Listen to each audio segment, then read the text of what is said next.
Bonjour daholo ndray tsika rehetra hatramin'ity folakandro ity mbola noho ny fianarana ny soratra masina dia ny bokin'ny apokalipsia izany. Hitantsika tamin'ny tapany maraina izany mbola ao anatin'ilay resaka hoe boky kely misokatra ihany zany tsika dia ny bokin'ny Daniela mpaminany izany. Mienjakenjana ny lesona zany mimiditra lalina mi manomboka mametraka fanontaniana tsika ahoana zany zavatra zany mi makay izy zany ahoana ny fipetraka izany. Fa tena tsika ihany dia efa mamaly sady ilay fanontaniana ary hovalintsika amin'ny teny ity ny valin'izay fanontaniantsika izay mikasika ileo izy ary zany ilay tandroka kely io zany ka dia ho hitantsika izany fa mahazo toa mianatra irositsika ary dia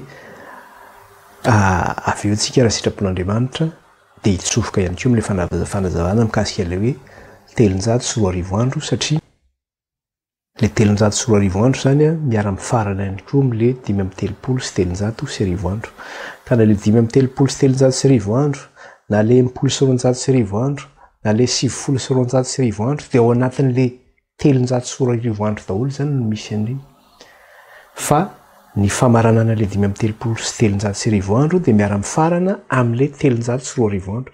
Ka io indray zany no resantsika koa zany rehefa tapitra mikasika ilay resaka hoe pouvoir oppresseur na le tandroka kely dia hiditra indray zany tsika ny amin'ilay hoe 340 andro raha ny farana 470 raha ny farana 1844 zany izy io tamin'ny fotoana oviana ny nanombohan'izy io ihany koa ary inona daholo ihany koa zany ny zavatra izay mitranga ao anatin'izay 340 andro izay. Hivavaka tsika re. Jehovah Andriamanitra raha io, Andriamanitra Abrahama ianao, Andriamanitra Isaka, Andriamanitra Jakoba. Mankalaza anao zay raha io, midery anao zay ary manome voninahitra anao. Eny mananitra avy ny anaranao zay raha hatramin'izao ka ho mandrakizay. Voninahitra aneo anao raha midery aneo anao, nihaja aneo anao. Halleluja, halleluja. Voninahitra aneo an'ilay zanak'ondry ihany koa, ilay mpamonjy anay ka nanolotra ny tenany mba ho avitra izahay. Ilay nifidy anay ka nanao anay ho fanjakam-pisorona ho an'Andriamanitra. Dia raina ny anaranao Kristy sanatra hiavany koa ny anaranao any. Ankehitriny Andriamanitra ray dia mbola hianatra sy andinika indray zany teninao amin'ny teny ity. Mikasika ny amin'ilay boky kely, dia ny bokin'ny Daniela izany. Mampianarana raha io ny teninao amin'ny alalana fanainao masina fa vonikely izay vahoakanao. Ka raha ny fahalalana na ny fahendrena dia tsy maefa manao na inona na inona izay. Ko mangataka ny fiasan'ny fanainao amin'ny fahafenoana izay, ampianatra anay, hanolotsaina anay, hanokatra ny fisainay sy ny fonay, hamantaranay ny sitraponao. Ka aokany ny teny tompo izay omenao anay amin'ny teny ity dia tsy hanan'ilay ratsy fahefanana izany na dia kely aza. Ko raha kofin'ny ranao Jesosy ny tokantranony tsirairay avy tsy hanan'ilay ratsy fahefana. Raha kofin'ny ranao Jesosy ny hainao manjery izay enonay na jerenay tsy hanan'ilay ratsy fahefana. Raha kofi amin'ny ranao Jesosy ny fifandraisanay tsy hanan'ilay ratsy fahefana. Ary raha kofi amin'ny ranao izay Kristy io ka arovy amin'ny loza sy amin'ny ratsy rehetrany. Ka aoko eo ampelantananao izay Andriamanitra ka tsisy arombaka izay eo ampelantananao. Mifona aminao ihany koa sanefa izahay ny amin'izay mety fahotany indray na tsy fahamarinana vitanay teo anatrehanao Andriamanitra tamin'iny fotoana izay nisarahanay iny. Ka raha nisy mety nahalatsaka anay na nisy mety tsy famendrehanay na misy mety tsy fahatanterahanay na nisy fahotana vitanay dia fonany aminao zany. Mamindrafo aminay Andriamanitra ray mamelany elokairenao. Mangataka aminao zay Kristy io, diovy amin'ny ranao zay ho afa-pahotana. Sasao amin'ny ranao zay Jesosy io ho afa-keloka. Dia aoka reny fanahin'ny voninahitra ao ny toetra ao anatinay, anamasina anay sy tantanay ao amin'ny marina rehetra. Dia mitenena raha io aminay indray ianao amin'ity ariva ity fa vonikely izay mpanomponao. Ka aoka ny Tompo Andriamanitra ilay raha ny zanak'ondrany efa nanadio sy nanasanay ka nanafaka ny tamin'ny fahotana rehetra. Dia raina ny anaranao raha io ka lazay ny anaranao amin'ny anaran'i Jesosy na niratan'izany vavaka izany ray teto anatrehanao. Alleluia. Amen. Dia misaotra an'Andriamanitra lehibe indray zany tsika nahafahantsika ny fampivavaka satria ny fivavaky ny marina ozy izy no mahery indrindra. Dia mila mivavaka tsika hifampahirezana, azahoantsika ihany koa famelan-keloka sy famindram-poana atrehan'Andriamanitra, azahoantsika fahalalana satria tsy amin'herina fahatanjahana fa mifanan'Andriamanitra reriany. Fitiantsika kely fotsiny ary zavatra hitantsika tamin'iny tapany maraina iny. Jiverina lalina tsontsika efa resaka lavabe ny resantsika teo ary mety efa mivoany sangodim-panina kely mihitsy ary tsika inona daholo ary zany daty rehetrarehetra zany. Azagaky tsika nataitra fa isaky ny fampianarana dia asiana tableau zany mamarana an'ireny daty hitantsika reny na mikasika ilay hoe 508, 538, 1798, miresaka 1844, miresaka le 2300 soirée matin na hoe telonjato sy roa arivo andro, miresaka 1290 jours na hoe année, miresaka 1260 jours, miresaka le hoe un temps des temps et la moitié d'un temps na hoe fetrandro ray fetrandro roa tsasaky ny fetrandro. Dia ho asitsika tableau eny dia asitsika fanamarina hoe zao ny zavatra nitranga tamin'izay a, dia ho hitantsika eo miandalana eo amin'ny fampianarana mikasika ny zavatra zay.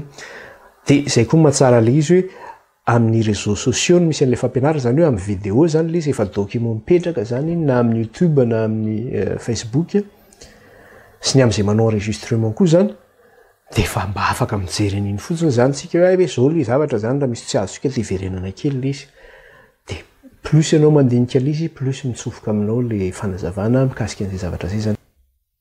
Namarana antsika ny lesona ary zany tamin'ny maraina iny dia miresaka antsika aloha hoe rehefa tonga ary zany le taona 538 dia tamin'ny fotoana io zany no nandresena farany an'ilay fanjakana ostrogoth, izay fanjakana arianista zany izy ity, izay manaraka ny fotom-pampianaran'ny Arius ka nanohatra ny fotom-pampianaran'ny Eglizy izy ireo. Dia notafian'ny empereur Justinien zany izy io, empereur romanina. Dia rehefa notafiany zany dia voaroaka tao Roma izy ireo tamin'ny 538 zany, voaroaka tao Roma zany izy io. Dia rehefa voaroaka izy resy tanteraka zany ny fanjakana arianista, satria anankitelo zany ny fanjakana arianista zany, ny fanjakana Vandale, fanjakana Visigoth, na fanjakana Ostrogoth. Dia nyresy farany zany ny Ostrogoth tamin'ny 538. Dia nanomboka tamin'ny 538 io zany nanomboka nipetraka zany ny Église en tant que hoe institution zany, na hoe fanjakana zany manana rafitra ara-panjakana, tena hoe nipetraka manana rafitra ara-panjakana zany ny Église tamin'ny 538 zany. Marihana zany fa fantatsika fa ny Vatican tokoa dia fanjakana ny Vatican, ary ny velaran'ny territoiren'ny Vatican zany na ny faritra ny Vatican dia 44 hectares ny velarany zany, zany hoe kely zany, izy zany ny firenena kely indrindra manerana an'izao tontolo izao. Nefa izy naninona nanana an'izay fahefana izay zany tamin'ny 538 nanjaka izy mihitsy ny tena lasa empereur mihitsy zany izy, raha zay nazy ilazana anazy, satria nanjaka tamin'ireo mpanjaka nanerana ny Europa zany izy, ary matahotra azy mihitsy ny fitondram-panjakana teto Europa tamin'izany vanim-potoana zany, satria tsy refesy mandidy zany ny papa tamin'izany vanim-potoana zany. Dia mifanamarihana fotsiny le izy hoe Grégoire le Grand, papa zany izy io, izay tamin'ny taona 590 ka hatramin'ny 604, io papa io zany no papa voalohany nandray ny fahefana ny amin'ny hoe fitondram-panjakana sady mitondra fiangonana izany. Dia nanomboka tio vanim-potoana io zany dia zao, satria izy nanana fahefana nanjaka tamin'ny teto Europa zany, dia ny zavatra hitantsika koa milafina anankiray dia zao, ny raha nianatra tsika ny resaka faminaniana, ny resaka le faminaniana Daniel ihany koa efa nianarantsika izy io, ny resaka le statut tsika, dia hoe loha volamena, tratra volafotsy, kibo varana na fe varana, dia tongotra vy, ny ranjo vy zany, dia ny tongotra visy tamin'ny manga. Rehefa nianatra an'io tsika dia fantatsika fa hoe ny famaranana ny tantaran'ny tany, alohan'ny famaranana ny tantaran'ny tany dia le fanjakana vy no nanjaka ny fanjakana romanina. Ny fanjakana romanina zany hoe ny empire romanina no nanjaka, ary mbola hitantsika teo tamin'ilay fampianarana hoe empereur Justinien, mbola empereur romain le Justinien zany, mbola hitantsika zany zavatra zany. Kanefa zany rehefa tena tia mifarana le izy zany, satria le statut eo amin'ny Daniel zany, inona zany rehetantsika eo amin'le statut eo amin'ny Daniel, iny zany maneho ny fanjakana mandra-pifaran'ny fanjakana eto amin'izao tontolo izao zany iny. Dia rehefa tapitry ny fanjakana iny dia tonga le fanjakan'Andriamanitra. Efa nianarantsika kely teto izay zavatra zay. Ny zavatra misy anefa dia ity, inona ny mamarana le fanjakana dia hoe visy tanimanga hozy izy. Zany hoe le vy zany mbola maneho kely le empire romain zany, le vy kely mbola ambiny tavelo koa, mbola maneho kely an'izay zany le izy.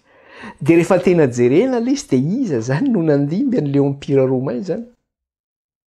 Zany hoe le tandroka kely zany no mandimby an'le empira romain zany mbola le tanjoka kely zany teo de ny zavatra hitantsika eto nefa de zao inona ny zavatra mitranga ny fanjakany papa nefany rehefa tamin'ny 538 de inona ny zavatra nitranga nanjaka nanerana ny Europe izy zany hoe izy zany ny pouvoir matanjaka indrindra manerana n'izao tontolo zao tamin'izany vanim-potoana zany ary matahotra azy ny fitondram-panjakana rehetra raha manoatra ny papa ianao de voaentsika ianao ary raha misy olona tonga eo amin'ny fanjakana anankiray de fahefana avy amin'ny Vatican no mametraka an'iny ho mpanjaka amin'ny firenena anankiray zany zay zany ny zavatra nisy hatramin'izay de nanomboka teo amin'ny 538 zany de zao libre de toute entrave zany ny fanjakana papaly zany raha zay ny azo ilazana anazy nanana fahefana izy ty amin'ny zavatra rehetra zay tiany atao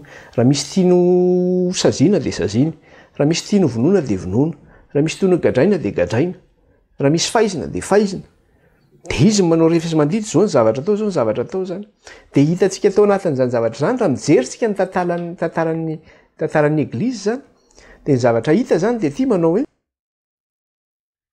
raha ny tantaran'ny eglizy no jerena de hitantsika eo zay zavatra nataon'ny fiangonana zay teo amin'ny tantaran'ny tany amin'ny resaka le hoe famonoana ady fandravana fampijaliana fandinganana hitantsika eo am'izany tantaran'ny eglizy ny resaka hoe croisade resaka ady momba ny Jérusalema tamin'ny musulman zany tamin'ny andron'ny Saladin izy ny Saladin lehiben'ny musulman tamin'izany fotoana zany de ny miaramilan'ny papa no nalefa tany de izy ireo miaramilan'ny eglizy ireo ny templier no nalefa tany nandeha niady tany nandritra ny taonjato mihitsy no niady tany zany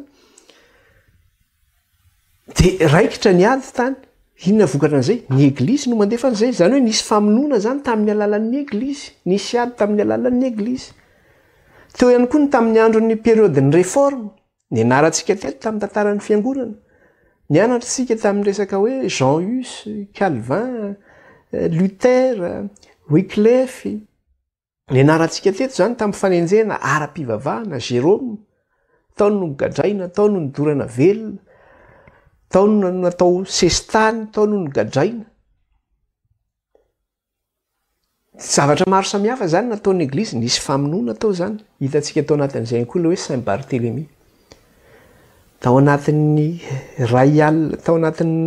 ray alina monja namonoana ny kristianina rehetra ny protestanta zany namonoana ny protestanta maro anisa teto Frantsa tamin'ny nuit du Saint Barthélemy zany ary tao anatin'izany Saint Barthélemy zany satria tsy nijanona tamin'iny alina ihany ny famonoana ny protestanta fa mbola nitoy ary vokatry ny famonoana nataon'ireo katolika tamin'ny protestant de inona nataon'ny eglizy ho fankalazana an'izay famonoana zay ny apitson'iny izy ny apitson'iny alina ny famonoana iny de nampaneny laklosy daholo ho marika ny fifalian'ny ny eglizy hoe maty ny protestanta de mbola nitono zay famonina zay taon'le nuit de Saint Barthélemy zany ary taony nisy nidorana velona zany maro no nidorana velona tamin'izany zavatra zany taony koa tao anatin'izany koa guerre des 30 nisy koa zany zay guerre des 30 zay de ny tantaran'ny eglizy zany de zao hoe raha jerena ny tantaran'ny eglizy de ny zavatra hitao de nisy fatin'olona maro foana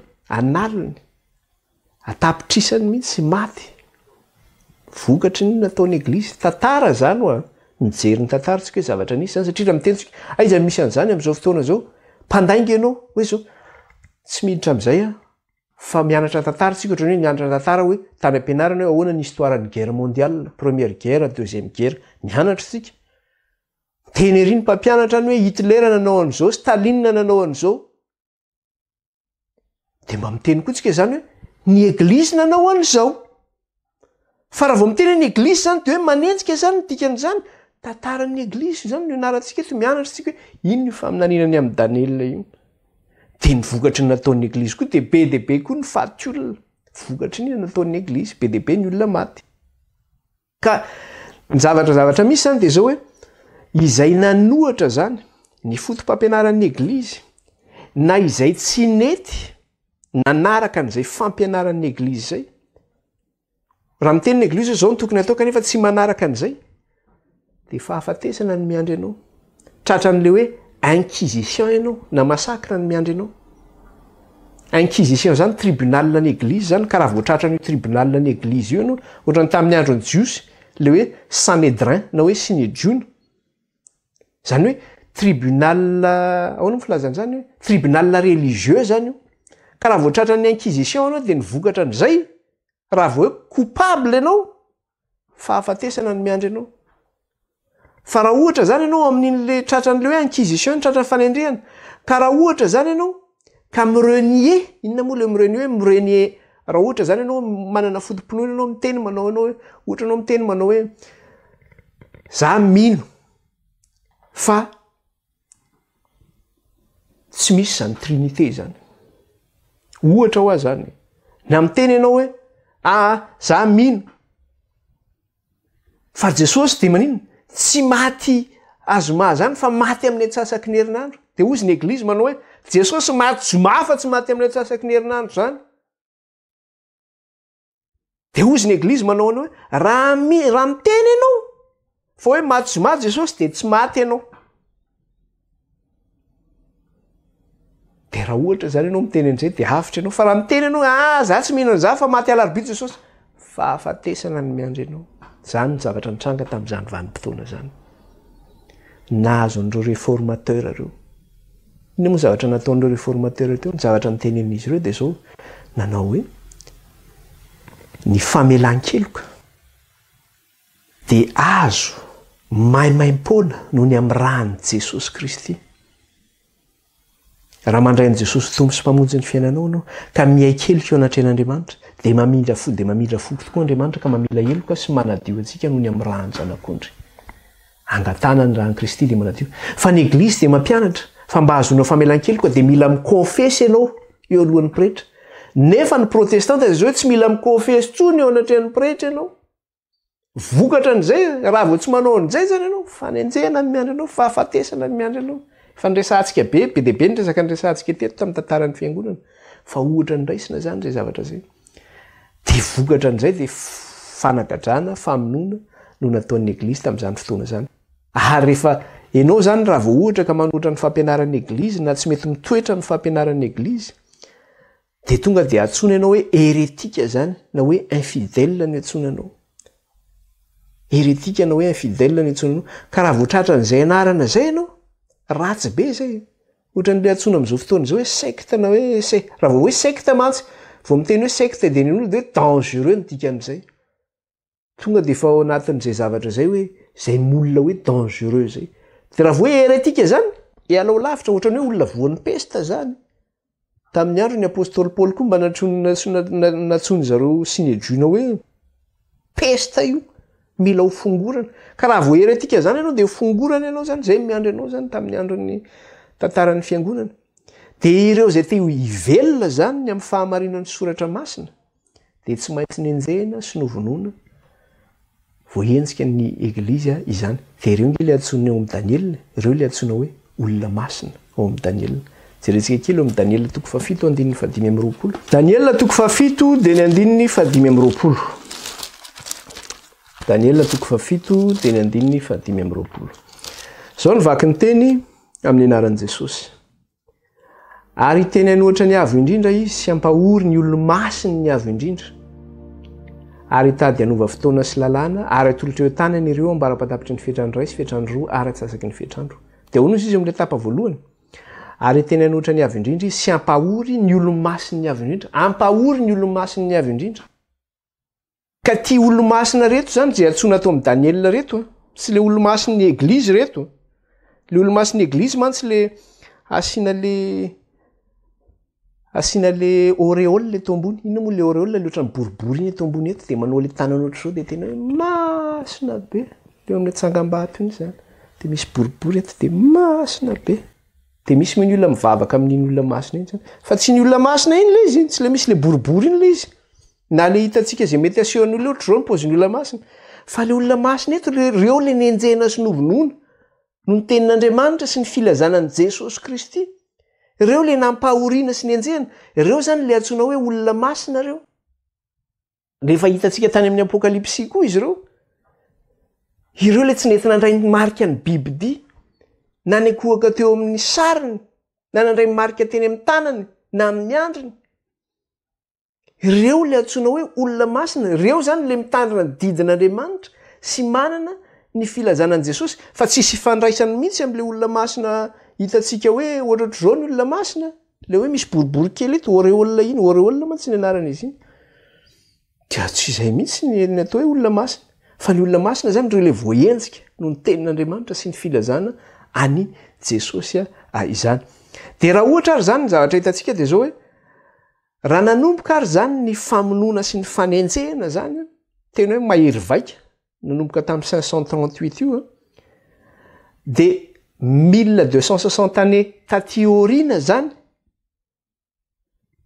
no tapitra izy io na hoe 990 taona taty aoriana zany no nataperana izy io dia tamin'ny taona inona zay 1798 teo zany no tapitra ny fanenjehana sy ny fampahoriana ny kristianina izany tapitra tamin'ny 1798 inona natonga zay fataperan'izay tamin'ny 1798 dia le 1798 zay indray zany dia nitondratsika ho amin'ny lalana anankiray izay nisy zavatra nitranga be dehibe zany tao alohan'izy io dia ny afara tamin'io 1798 io inona ny zavatra nitranga na tonga hoe tapitra le fanenjehana sy famonoana sy fampijaliana tamin'ny 1798 satria ny zavatra nisy dia zao vokatry le réforme nataon'ireo mpanavao fivavahana sy ny mpanaradia azy ireo dia nanomboka niozongozona ny fototry ny fiangonana fototry ny eglizy nanomboka niozongozona ny fototry ny eglizy tsy vitan'izay ihany koa fa nanomboka nisy faction tao anatin'ny eglizy nanohatra ihany koa inona le faction zany hoe nisy antoko zany tao anatin'ny eglizy tao satria ny eglizy manana ordre zany ny eglizy ohatrany hoe ordre ny Eugène de Mazenod ordre de Marie Immaculée resaka ohatr' zany resaka hoe Fatimana tsy fantatro fa le ordre ny jésuita teo zany ao anatin'ny eglizy nanino nikomy zany izy ireo dia vokatr' zay fikomin'ny jésuita tao anatin'ny eglizy zay dia nanomboka nikorotana koa le eglizy koa zany ary farany tena nampienjeran'ny naharava le fampahoriana sy fanenjehana zany tamin'le 1798 izao inona ny zavatra ny alohan'izay tonga tety Frantsa ny resaka hoe révolution française zay nanomboka tamin'ny 1789 nanomboka zany révolution française nanomboka tamin'ny 1789 inona ny zavatra nataon'izy ireo ny zavatra nataon'izy ireo satria ny zavatra nisy eran'ny Europa dia zao fantatsika tsara fa ny eglizy no nanjaka zany hoe tena empire mihitsy zany ny eglizy satria nanana fahefana izy zany azo ataony ohatrany hoe petit empereur mihitsy zany izy nandimby ny fanjakana romanina zany dia ny zavatra nisy nefa dia ty rehefa tonga ny révolution française zany na hoe ny tsy haiko inamoa ny révolution zany amin'ny teny gasy dia haiko loatra mandika le izy fa rehefa tonga zany le révolution française io teto Frantsa zany hoe révolution zany ohatrany hoe miala amin'ny zavatra anankiray dia miditra amin'ny zavatra anankiray hoe miova régime zany ianao hoe te hiova zay tsy aina amin'ity régime ty ntsony fa hiova zavatra anankiray hiova lahara-pahamehana vaovao zany zay fa zay tsy hiditra amin'ity zavatra anankiray ty ntsony satria ny eglizy no nanjaka sy name ny feny fitondram-panjakana rehetra teto Europa vokatra zay révolution française zay dia nanohatra izy ny autorité ecclésiastique zany na hoe ny fahefana ara-pivavahana notoeran'ireo nanao révolution française zany zay fahefana ara-pivavahana zay tsy anjaka eo amin'ny fanjakana frantsay ary anolony an'izay fitondrana ara-pivavahana zay satria hoesorina zany zay zavatra zay tsy ilan'izany tsondro zay fa hoesorina zany dia nanorina société laïque izy zay no nyfronny zay no zavatra nitranga tamin'ny révolution française hoe ny zavatra ho ataontsika dia zao tsy ny fahefana ara-panjakana ntsony no mitondra atsika fa ny société laïque no mitondra atsika ny société laïque zany resaka hoe ny vahoaka zany io zany le resaka hoe démocratie raha zay na azo ilazantsika anazy ihany koa hoe société laïque no natsangana dia ny zavatra atsangana amin'izay dia hoe ou la raison est déifiée inona moa le hoe la raison est déifiée zany hoe ny fahalalana na ny fahendren'olombelona no asandratra izay no omena voninahitra fa tsy mame voninahitra an'Andriamanitra na hoe ny eglizy no omena voninahitra fa ny fahalalana na ny fahendrena zany hoe ny filozofian'olombelona zany no ampanjakaina zay le hoe société laïque zay natsangana tamin'ny révolution française zany hoe tena niova mihitsy zany raha ohatra zany ny firenena frantsay hoe katolika nanaraka ny fotom-pampianaran'ny eglizy tsy te hivelona am'izany tsony zay ary tsy tianay ny mpampanjaka aminay fa zao aoka ho société laïque izay zany hoe maleo tena zany ka ny zavatra misandratra zao ny fahendrena amin'ny maha-olombelona naoka asandratra sy ny fahalalana zany hoe ny filozofian'olombelona zany ary zay ny mbola misy hatramin'izao eto Frantsa zay société laïque izay zavatra nisy ara de ty mba hahafahana nanohatra ny fahefana papaly zany tamin'izay révolution française zay anesorana ilay fahefan'ny eglizy tsy hanjaka amin'ny fanjakana de tamin'ny 1798 ny miaramila frantsay noentin'ny général Berthier nitsofoka tao Roma nalefaniza zany izy ireo nalefany Napoléon Bonaparte izy ireo nalefany Napoléon Bonaparte ny général Berthier tamin'ny 1798 nitsofoka tany Roma inona ny zavatra nataony tany miaraka tamin'ny maramila nisambotra ny papa izy de nataony prisonnier ny papa de rehefa nataony prisonnier ny papa de nidéportena teto Frantsa nidéportena teto Frantsa ny papa zany hoe natao exil zany natao sestany zay le am'teny gasy natao sestany teto Frantsa zany ny papa teto izy zany no gadraina natao sestany teto izy de vokatra n'izay zavatra zay zany vokatra n'izay zavatra nataony général Bonaparte zay Napoléon zany zay namiraka ny général Berthier de ny tanjon'ny Napoléon de zao tanjon'ny Bonaparte de zao hoe hoaringana tanteraka ny pouvoir papal ary ny eglizy ihany koa de hoesorina ny fahefan'ny eglizy ny eglizy ihany koa de manino hoesorina ihany koa ny eglizy zay zany tanjony Bonaparte de zao fandringanana ny fahefana papaly sy ny fandringanana ny eglizy zay zany ny zavatra nataony Bonaparte de inona ary zany tamin'ny 1798 zany de zao ny hery ara-politikan'ny eglizy ny hery ara-politikan'ny eglizy na ny tanjany ara-politika zany de zao ny anjera tamin'ny 1798 lavo zany tamin'ny 1798 ny anjera zany izy tamin'ny 1798 io de farany zavatra anankiray fotsiny de ty zavatra tiako resahana kely de zao hoe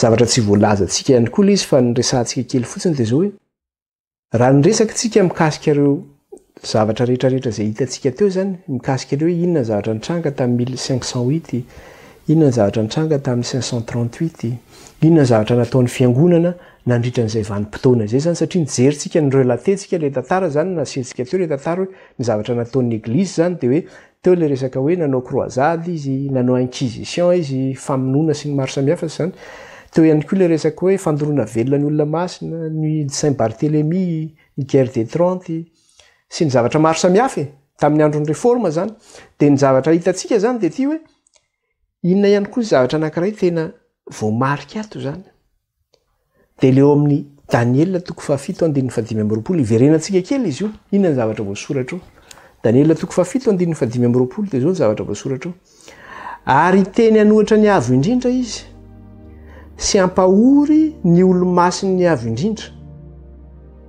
ary tady anova fotoana sy lalàna ary atolotra ny tanandreo mba rapatapitry ny fiatrandro ray sy fiatrandro roa ary atsasaky ny fiatrandro io fantatsika tsara fa tao anatin'ny fiatrandro ray sy fiatrandro roa ary atsasaky ny fiatrandro io nanolorana zany ny olona masina teo an-tanan'ny ty pouvoir oppresseur aty zany mba handringanany azy de tena nampijaliany sy nampahoriny mihitsy nanana fahefana tamin'io zany izy Fa tsy izay ihany ny zavatra nataony fa teneniny ihany koa eo ambony izy miteny ary teny anohatra ny avy indrindra hozy izy zany hoe tena miteny manohatra ny avy indrindra mihitsy izy dia amin'ny fomba hoana nanoeran'ny avy indrindra dia toy izany hoe sy hampahory ny olo-mason'ny avy indrindra ary hitady hanova fotoana sy lalàna hitantsika le fampahoriana ny olo-mason'ny avy indrindra fa amin'ny fomba hoana ny no hitenenany hanoeran'ny avy indrindra dia ny zavatra misy dia ty tamin'ny nanesorany an'ilay fanatitra mandrakariva na fanatitra isan'andro zay aterina ho an'Andriamanitra fanoerana ny avy indrindra izany na vitany teny nanao izany izy ary tsy vitan'izay ihany fa mbola nampahory ny olo-mason'ny avy indrindra izy donc manohitra ny avy indrindra izy manao an'izay zavatra zay fahatelo manaraka an'izay mbola nitenany koa izy matao hoe ahoana izy teo ary hitady hanova fotoana sy lalàna izy zavatra efa nianarantsika teto zany tamin'ny mianatra le hoe Jesosy maty tamin'ny atsasaky ny herinandro sy maty azoma araka ny fampianaran'ny Eglizy nianarantsika teto zany tamintsika niresaka mikasika ny hoe sabata sy ny alahady efa nianarantsika teto zany iza io nanova io fotoana sy lalàna io ny Eglizy no nanam-pahefana nanao an'izay zavatra zay ny fanaovana an'izay dia manohitra ny avy indrindra satria maka ny toeran'ny avy indrindra izy manao an'izay zavatra zay maka ny toeran'ny avy indrindra izy ahoana no fanaovany fotoana sy lalàna ny avy indrindra zany nefa ny Andriamanitra ary tsy manovan'ilay lalàna nefa izy tena manohatra mihitsy manovan'izay lalàna zay ary nyresantsika teto zay dia averitsika eto fa nyresantsika iny fa averitsika mihitsy fa tsy maninona verenantsika jerento le vidéo iny zay nalefa tamintsika vidéo kely tsy haiko quelques minutes izy iny miresaka ny amin'ny conférence zay nataon'ny Église catholique zany izy ity dia nisy nametraka fanontaniana tao mikasika ny resaka hoe inona no izy sabata sa alahady.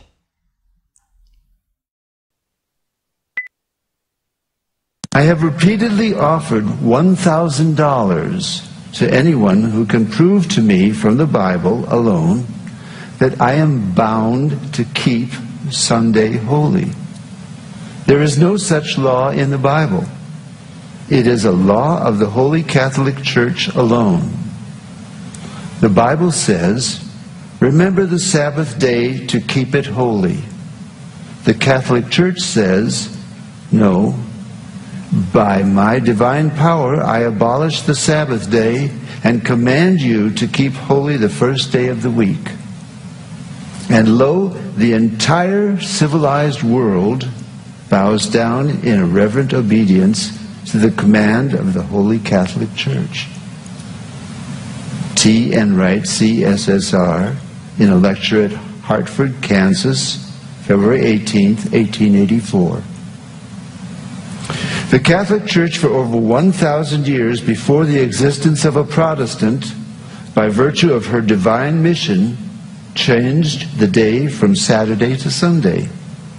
The Catholic Mirror, September 23rd, 1893. Question: which is the Sabbath day? Answer: Saturday is the Sabbath day. Question: why do we observe Sunday instead of Saturday? Answer: we observe Sunday instead of Saturday because the Catholic Church in the Council of Laodicea, AD 336, transferred the solemnity from Saturday to Sunday. Peter Geierman, The Convert's Catechism of Catholic Doctrine, 2nd edition, 1910, page 50. Question: have you any other way of proving that the Church has power to institute festivals of precept? Answer: had she not such power, she could not have done that in which all modern religionists agree with her. She could not have substituted the observance of Sunday, the first day of the week, for the observance of Saturday, the seventh day, a change for which there is no scriptural authority. Stephen Keenan, A Doctrinal Catechism, page 174. There is but one church on the face of the earth which has the power, or claims power, to make laws binding on the conscience, binding before God, binding under penalty of hellfire. For instance, the institution of Sunday. What right has any other church to keep this day? You answer by virtue of the third commandment. The papacy changed the fourth commandment and called it the third, which says, remember that thou keep holy the Sabbath day. But Sunday is not the Sabbath. Any schoolboy knows that. Sunday is the first day of the week. I have repeatedly offered $1,000 to anyone who will prove by the Bible alone that Sunday is the day we are bound to keep. And no one has called for the money. It was the Holy Catholic Church that changed the day of rest from Saturday, the seventh day, to Sunday, the first day of the week. T. Enright, CSSR, in a lecture delivered in 1893.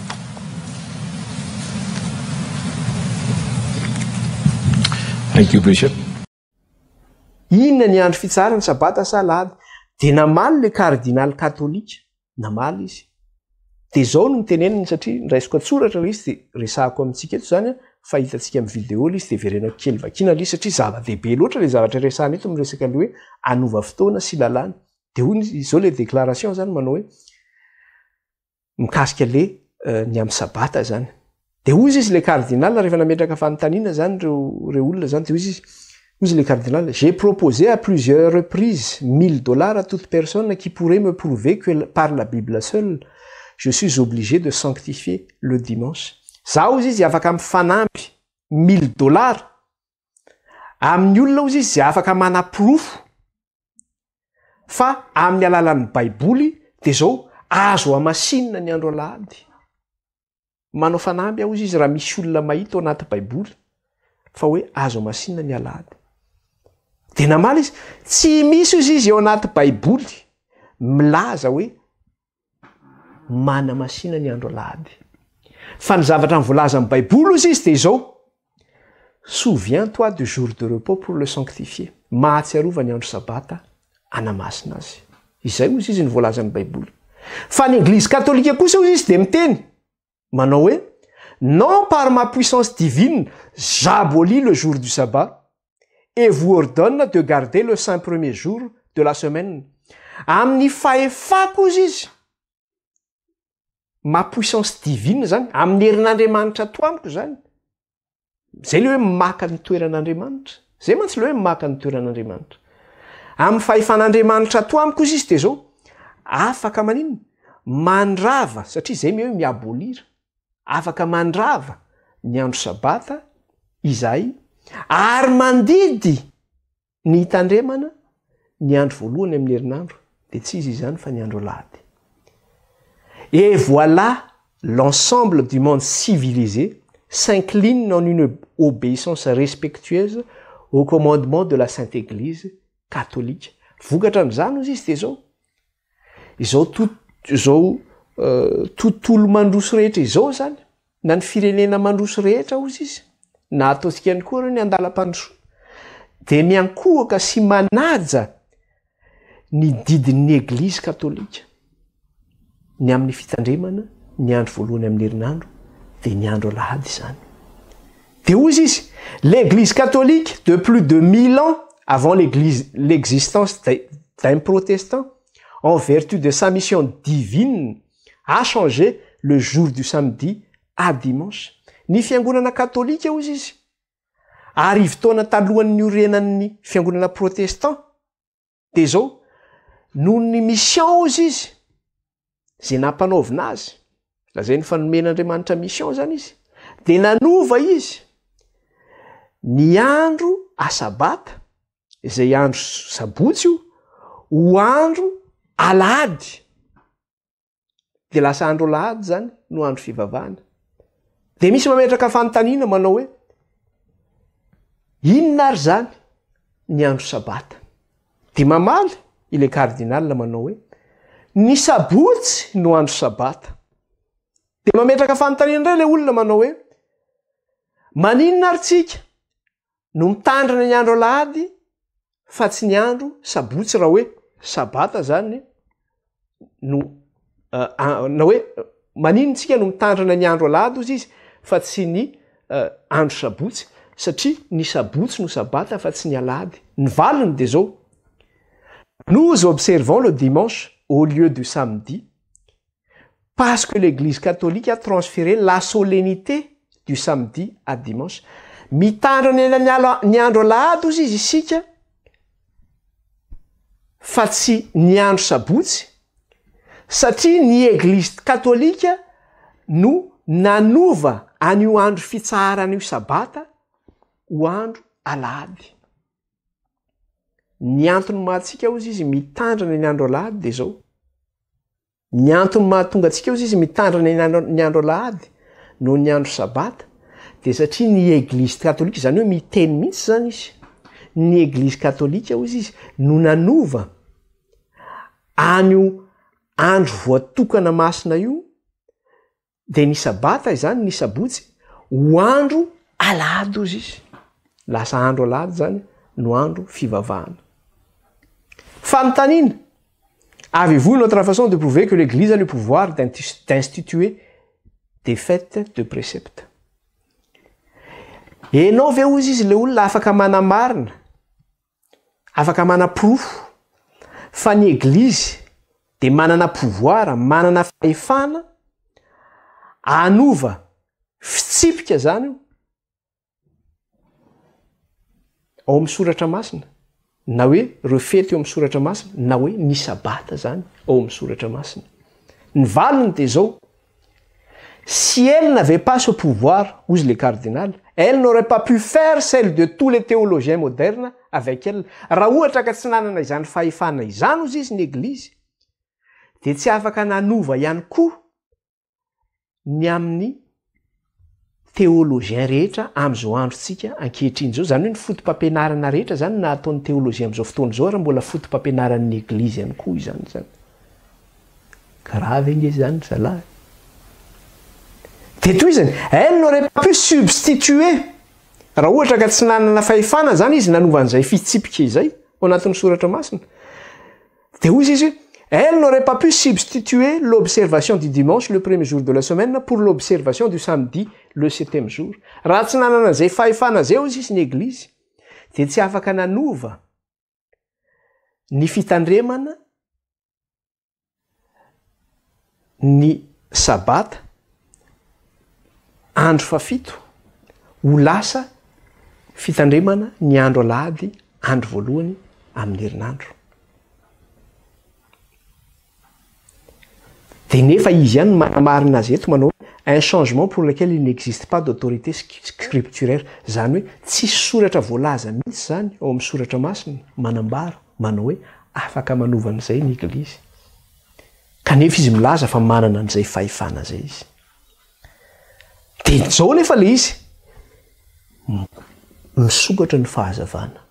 Asehon'Andriamanitra anao zany, Andriamanitra mihitsy no midénoncer hoe tsy avamiko io fahefana io, fa io fahefana io de fahefana manohatra ny avo indrindra io, fahefana mampahory ny olona masina io, fahefana nanova fotoana sy lalàna io. Men'Andriamanitra mihitsy ny daty fetrandro ray, fetrandro roa, atsasaky ny fetrandro. Hita teo amin'ny tantara zany zavatra zany, voaforafitra eo amin'ny tantara zany. De teneny: il n'y a qu'une église à la face de la terre ozy izy. Zay zany atao le cardinal, qui a le pouvoir ou prétend avoir le pouvoir de faire des lois obligatoires pour la conscience. Une liaison avec Dieu, une liaison sous peine de l'enfer. Tsisy afa-tsy église tokana ihany ozy izy eto ambonin'ny tany no manana fahefana na mievitena manana an'izany fahefana izany mametraka lalàna tsy maintsy ho tandremana ho an'ny fotom-pisainana na ihany koa ho an'ny fifandraisana amin'Andriamanitra. Zany hoe ny église ihany zany no afaka mamoaka an'izany lalàna zany, ny amin'ny fotom-pisainana sy ny amin'ny fifandraisana amin'Andriamanitra. Fa raha ohatra ozy izy ka misy église hafa manao an'izany, de zao ny mahazo an'izany église zany sous peine de l'enfer ny mahazo azy. Fa ny église ihany zany no manana an'izay fahefana zay.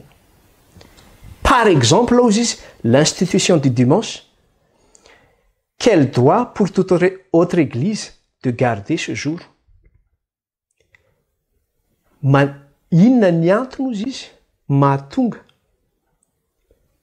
inona ny alalana zany mahatonga ny fiangonana hafa mitandrina ny andro alahady io izy.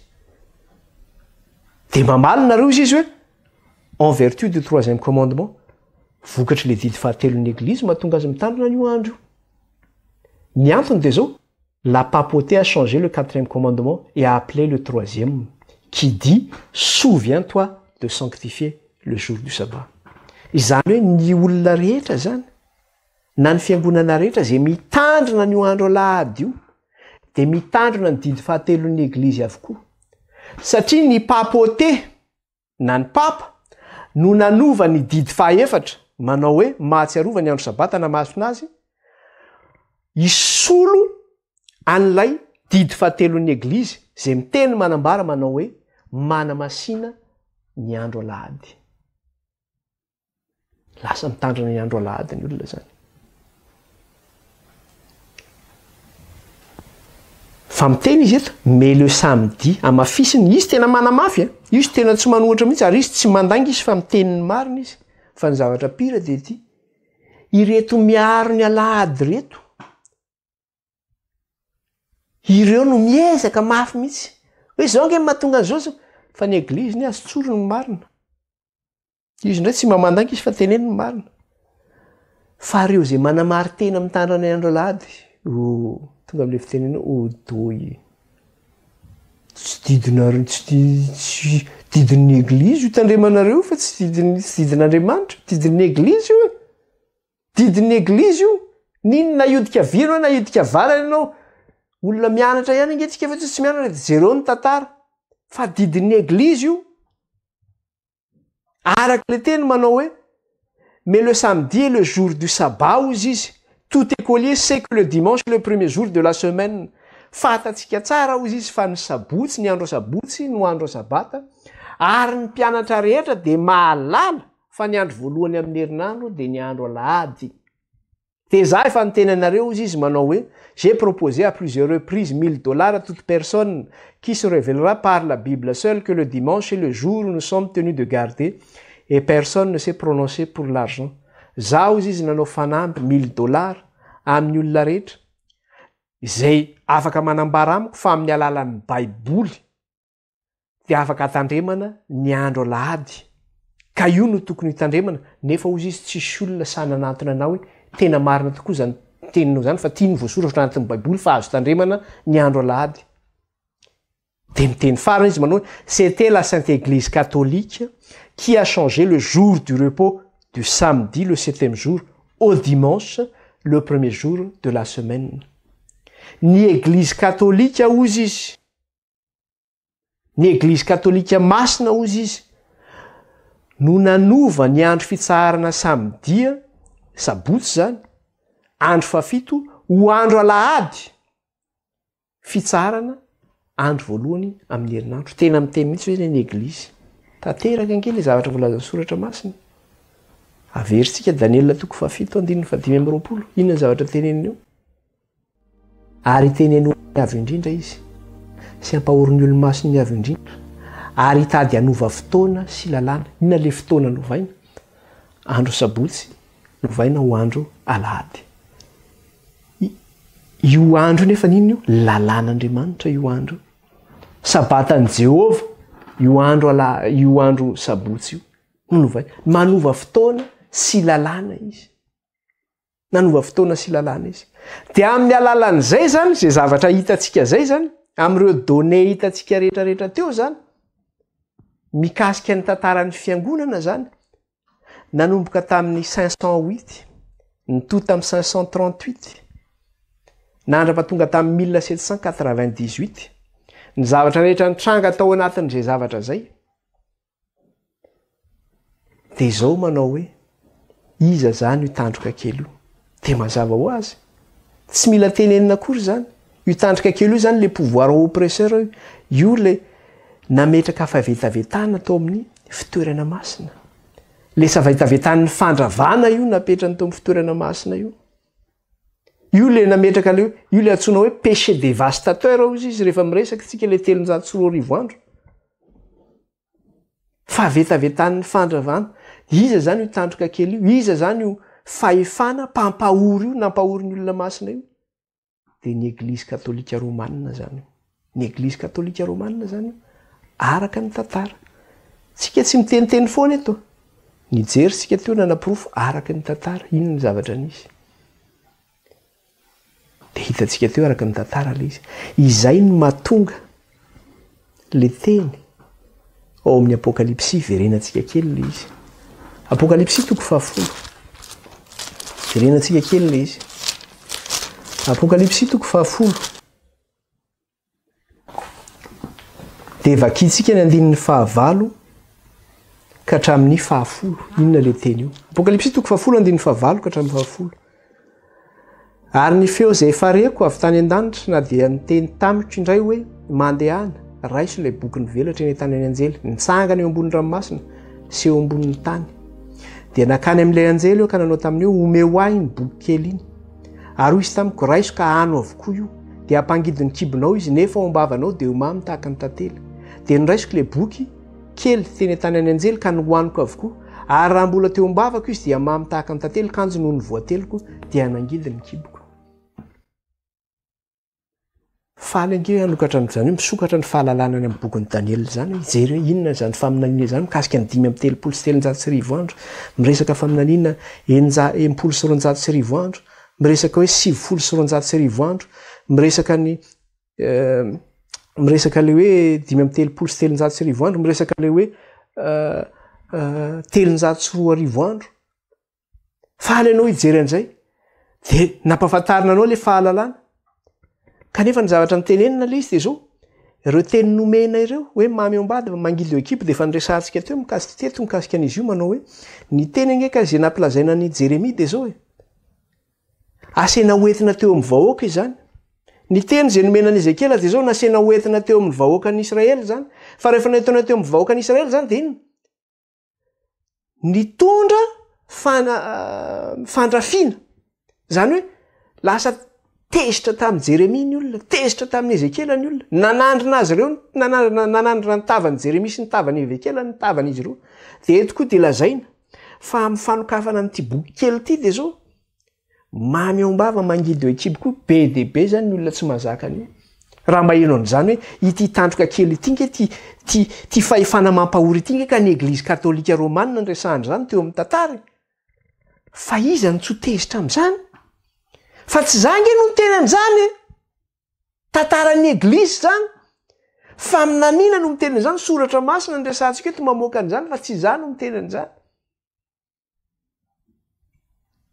ka zay le izy hoe mangidy ny mandray an'izany teny zany de ho atsika zay tezitra amin'izany satria misy ny tezitra amin'izany de zany halatsika amin'izany kanefa tsy zany no miteny an'izany satria mangidy izany ahoana moa nitenenanao an'izany fa le faminaniana nomenan'ny Jaona ampitondraina ny fiangonana 7 de hoentina amintsika tao tokantrano izy io amin'izao fotoana zao io faminaniana io efa nisokatra le boky kely nosokafana teto amintsika hoe inona zany ny mystère eo anatin'io boky kely io nivoaka avany hoay le ty ny église katolika ao le pouvoir mampahory nga moa za de sasay teny amin'izany eto e fa zay le izy zay ny tantara io ny zavatra omenantsika tonga am'le fiteneny hoe ambava omana ampomy eritreritra atsipy ny teneny ampony malala atsipy mitady any atandroky ny omby de ohatr'izay koa le izy hoe raisina efa raisina ny teny de mamy fa rehefa piariny io mangidy ho an'izay mampiatra an'izany teny zany de mamy ho azy zany fa ho an'izay manohatra zany teny zany koa de mangidy zany ary ho an'ireo zay mandray zany teny zany de hiatra ny tenenao amin'ny fianakaviana angazy zany ataovy an'izany angizy hoe ny église io mahazo mpavary raraka ianao kobay mihitsy ara angamba mahazo anao fa de za tsy maniry an'izany moa fa de zay le izy fampianarana no entina antsika eto famarinan'ny soratra masina no entintsika eto fitiavana no ilazana an'izany miresaka tsika eto hoe inona moa zany le boky kely dia izay zany ny zavatra resahan'ilay boky kely zay mikasika an'iny tapitra ny lesitsika zany a tamin'ny teny ity mikasika an'izay a mikasika ilay 304 andro mbola tsy voaresantsika indray zany mikasika an'iny amin'ny lesona manaraka tsika miresaka an'izay 304 andro izay indray zany ivavaka tsika isotra n'Andriamanitra ary Jehovah Andriamanitra raha io Andriamanitra Abrahama ianao Andriamanitra Isaka Andriamanitra Jakoba misaotra raha io ny amin'ny teny izay nomenao anay tamin'ny teny ity dia ny famoakevitry ny faminaina izany tsy amin'ny herina fatanjahana raha io fa amin'ny fanahinao rery ihany mana masinanay raha io ny amin'ny teninao ny teninao ny fahamarinana dia raina mandrak'izay ny anaranao raha io ka lazaina mandrak'izay ny anaranao any ny anaran'i Jesosy nandratana izany vavaka izany dia ao karaha izay teny nomenao anayny dia tsy nan'ilay ratsy fahefana izany ary io pelantananao raha io no ametrahanay ny aina sy ny fanahina rehetra sy mandray izao fampianarana izao ka aoka ny tsy nan'ilay ratsy fahefana izany raha io fa aoka eo mba hanelatrao izahay dia raina ny anaranao raha karaha izay ny anaranao any amin'ny anaran'i Kristy nandratana izany vavaka izany eto anatrehanao Jehovah tompony maro halleloia amen voninahitra n'Andriamanitra rery ihany baibay indray tsika rehetra dia amin'ny manaraka indray zany tsika miresaka indray a mbola mikasika ilay boky kely ihany tsika hiresaka indray tsika satria ny zavatra hitantsika rehefa nijery sika teo amin'ilay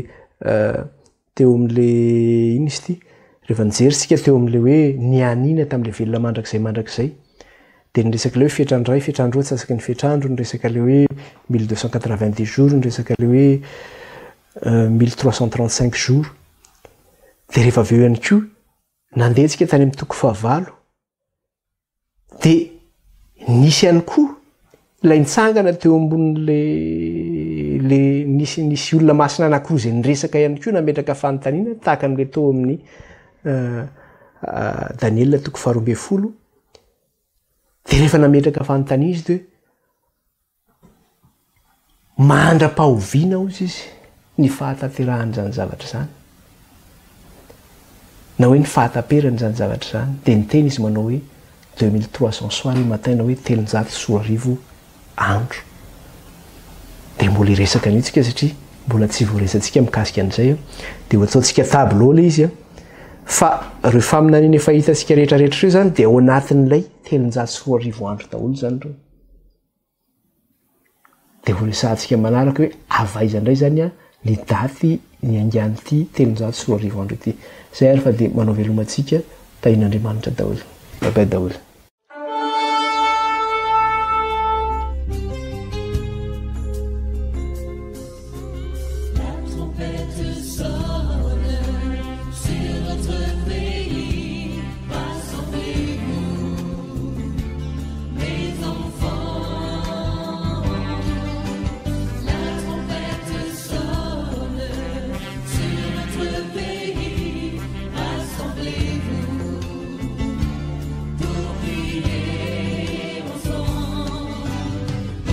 Cherchez ma face.